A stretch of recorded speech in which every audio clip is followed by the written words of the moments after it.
School லெவலில் அதே மாதிரி காலேஜ் லெவலில் ஸ்டார்ட் ஆகி ஒரு 30 வருஷம் ஆகுது. அந்த மாதிரி ஒரு சிஸ்டத்துலேருந்து சப் ஜூனியர் லெவல்லேருந்து வந்தவன் தான் நான். ஸோ அந்த மாதிரி வந்து அந்த சிஸ்டத்தை வந்து இப்போது நான்லாம் வந்து நேஷ்னலில் போய் மெடல் எடுத்துகிட்டு வந்தாலும் எனக்கு சாயிலேருந்து ஸ்காலர்ஷிப்லாம் கொடுப்பாங்க. அப்போது வருஷத்துக்கு ஒரு 1800 நம்ம கொடுத்தாங்க. அப்போது அதெல்லாம் வச்சு தான் நான் பிஎஸ்சி சைக்கிளர்லாம் வாங்கினேன் ஃபஸ்ட்டு.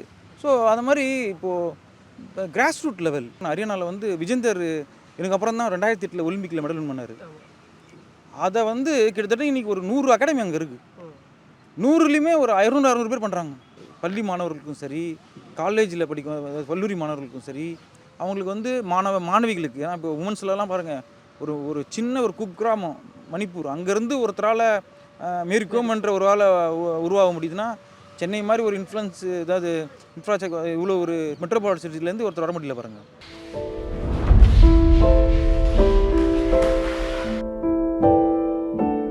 இப்போ இருக்க காலத்தில் உமன்ஸ்க்கு ரொம்ப செல்ஃப் டிஃபென்ஸ் ரொம்ப முக்கியன்றனால எங்கள் அப்பா அப்போவே சேர்த்துட்டாரு. உமன்ஸ்க்கு இந்த காலத்துலலாம் செல்ஃப் டிஃபென்ஸ் ரொம்ப முக்கியம், அதனால் எங்கள் அப்பா அப்போவே சேர்த்துட்டாரு. செல்ஃப் டிஃபென்ஸ்க்குள்ளே வந்துட்டு அது அப்படியே ஒரு கேம், அது அப்படியே என்னோட லைஃப்குள்ளே ஒரு பார்ட் ஆகிடுச்சு.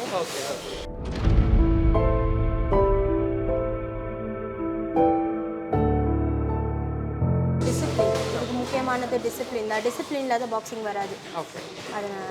அதுக்கப்புறம் நிறைய டெக்னிக்ஸ், ஓடணும், வலிகள் வரதான் செய்யும். அதையும் தாண்டி வந்தால் தான் பாக்ஸிங்கில் நல்லா அச்சீவ் பண்ணணும். நிறைய பேர் ஜிம் தான் காஸ்ட்லியான ஸ்போர்ட்ஸ்னு சொல்லுவாங்க, ஆனால் பாக்ஸிங்கும் சேர்த்தா காஸ்ட்லியான ஸ்போர்ட்ஸ் தான்.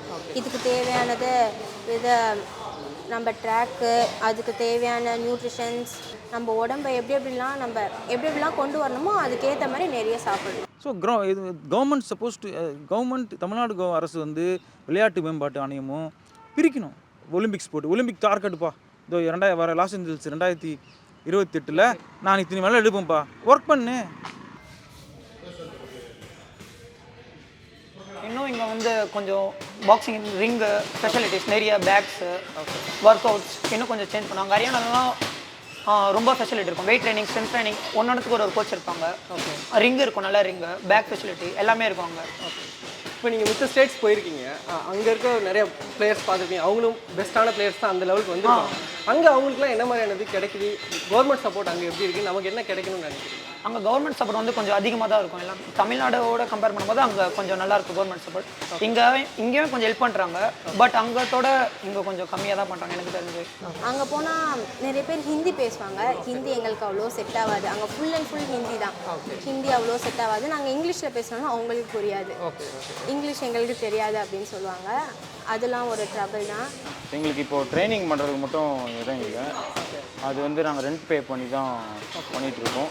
அதுக்கு மட்டும் எங்களுக்கு வேறு ஸ்டேட்லேருந்து வர்றவங்க அந்த பாக்ஸர்ஸோடலாம் நீங்கள் இன்ட்ராக்ட் பண்ணியிருக்கீங்களா? பண்ணியிருக்கோம். ஓகே, அவங்களாம் எந்தெந்த இடம் மாதிரியானதுலேருந்து எப்படி வந்திருக்காங்க? அந்த ட்ராவலும் இங்கே இருக்கிறதும் எப்படி மிஸ் ஆகுதுன்னு நினைக்கிறேன்? அங்கே வந்து ஃபுல்லாக ஹார்ட் ஒர்க் பண்ணுவாங்க. ஓகே, இங்கே கொஞ்சம் எஜுகேஷனு இது ரொம்ப கொஞ்சம் கிளாஷ் ஆகுது. அங்கே ஃபுல்லாக கேமுன்னு ஃபுல்லாக போயிடும். அங்கே கான்சன்ட்ரேட் ஃபுல்லாக அதுக்கு மட்டும் பண்ணுறாங்க, எஃபெக்ட் ஃபுல்லாக அதுக்கு மட்டும் தான் போடுறாங்க. ஓகே, இங்கே அந்த மாதிரி போட முடியல. ஓகே, எஜுகேஷனையும் பார்த்து இதையும் பேலன்ஸ், ரெண்டுமே பேலன்ஸ் பண்ண முடியல. நம்ம பேரண்ட்ஸ் மைண்டு கூட அந்த முக்கியமான. இப்போ நான் வந்து இந்த இடத்துல வந்து இப்போ இன்டர்வியூ எடுக்கிறீங்க ஒலிம்பிக் போயிருக்கேன்றதுனால எங்கள் அப்பா வந்து சின்ன வயசுலேயே எனக்கு 5 வயசு 6 வயசு இருக்கப்போவே எங்கள் அப்பா வந்து அதாவது மிகப்பெரிய முகமது அலி ரசிகர். அவர் சென்ற நூற்றாண்டின் மிக சிறந்த விளையாட்டு வீரர் அவர் தான். நாங்களாம் இன்றைக்கி கூட முகமது அலி ஃபோட்டோ இல்லாமல் எங்கள் வீட்டில் இல்லவே இல்லை. ஸோ அந்த மாதிரி அவரை ஒரு ஒர்ஷிப்பு, இந்த காடு மாதிரி ஒர்ஷிப் பண்ணோம் நாங்கள். அதனால் அவர் மாதிரியே வரணும். அவர் வந்து 18 வயசில் ஒலிம்பிக் சாம்பியன் ரோம் ஒலிம்பிக்கில். ஸோ அது என் மனசில் அதை விதைச்சினே இருந்தார், நீ ஒலிம்பிக் போகணும். அப்போ அந்த மாதிரி நான் என்னுடைய 18 வயசில் ஒலிம்பிக் குவாலிஃபைங் ஆகிட்டேன். 19வது பர்த்டேவை நான் ஒலிம்பிக்லாம் செலிப்ரேட் பண்ணேன். ஸோ அந்த மைண்டில் ஒலிம்பிக் போகணுன்ற ஒரு மைண்டு வந்தது எனக்கு. எப்படி வந்தது? எங்கள் அப்பா சொன்னதெல்லாம் வந்தது. ஸோ பேரண்ட்ஸு அண்டு இன்றைக்கி அதெல்லாம் அவங்க நிறைய பேரண்ட் வந்து அந்த ஸ்போர்ட்டை வந்து எக்ஸ்க்ளூசிவாக எடுக்கிறதுக்கு பயப்படுறாங்க. சிஎம் டிராஃபியில் வந்து நம்ம சப் ஜூனியர்லேருந்து இப்போது சீனியர் கேட்டகரி வரைக்கும் எடுத்திருக்காங்க, பாக்ஸிங் எடுத்திருக்காங்க. அது ரொம்ப வரவேற்கிறோம் நாங்கள். அதில் பசங்க யங் டேலண்ட்லாம் நிறைய வெளியே வருவாங்க. வெளியே வந்தாங்கன்னா அவங்களுக்கு வந்து நல்ல ஃப்யூச்சர் வந்து தமிழ்நாடு கவர்மெண்ட்டு உருவாக்கி கொடுக்குறது நல்ல வாய்ப்பு இருக்குது. அது தமிழ்நாடு பாக்ஸிங் அசோசியேஷன் மூலயமா அவங்க உருவாக்கி தந்துருவோம். இப்போ வந்து டிஸ்ட்ரிக்ட் லெவலில் இருந்து பசங்களை வந்து எடுத்து நல்லா இம்ப்ரூவ்மெண்ட் பண்ணணும்.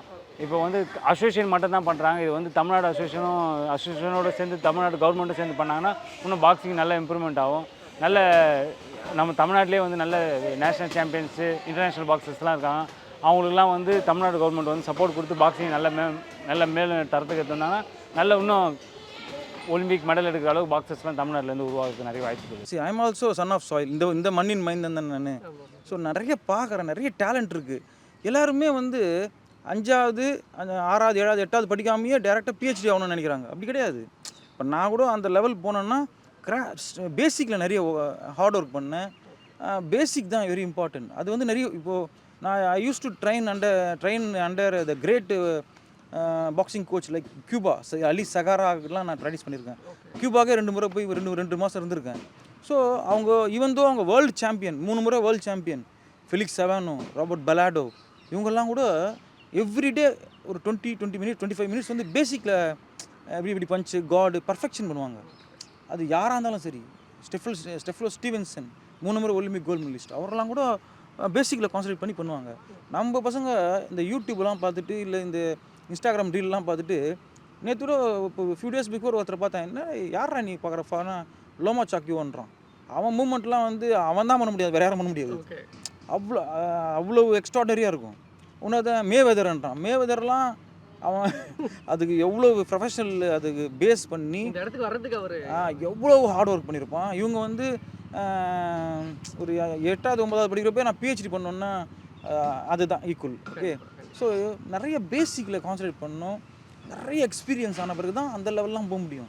நீ யூடியூப் அந்த ரீல்லையும் பார்த்துட்டு இன்ஸ்டாகிராம் ரீல்லையும் பார்த்துட்டு இப்போயே அவங்க பண்ண ஆரம்பிச்சிட்டா அது வராது. அது வந்தால் கூட ரிங்கில் ஏறி உதவாங்க அவனுங்க.